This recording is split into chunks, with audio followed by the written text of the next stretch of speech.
I will faithfully execute the office of President of the United States. the office of President of the United States.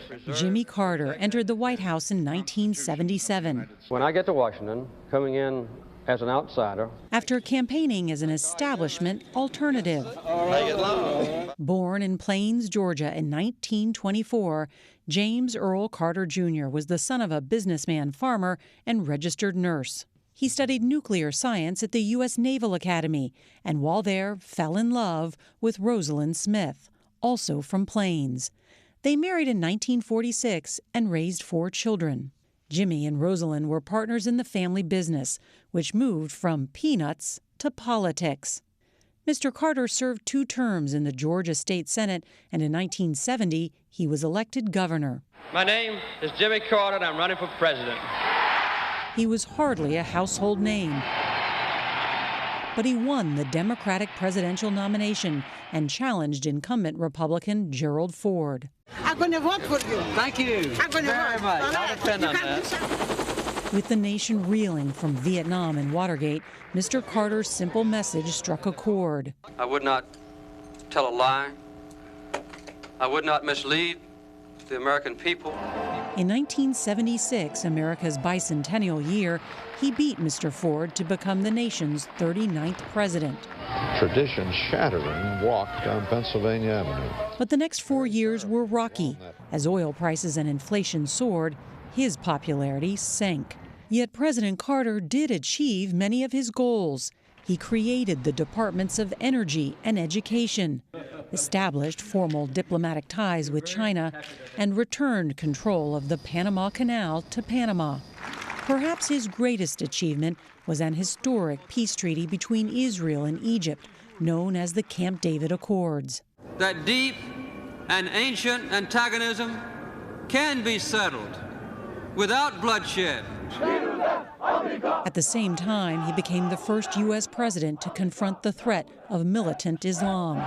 On November 4, 1979, Iranian militants stormed the U.S. Embassy in Tehran, taking 52 American hostages. A U.S. military attempt to free the hostages in April of 1980 ended in disaster. 8 American servicemen were killed.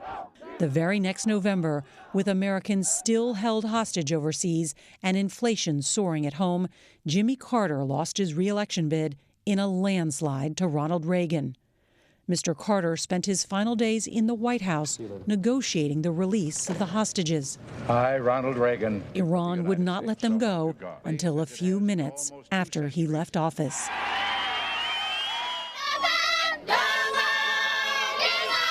Jimmy Carter went on to have great success in his post-presidency.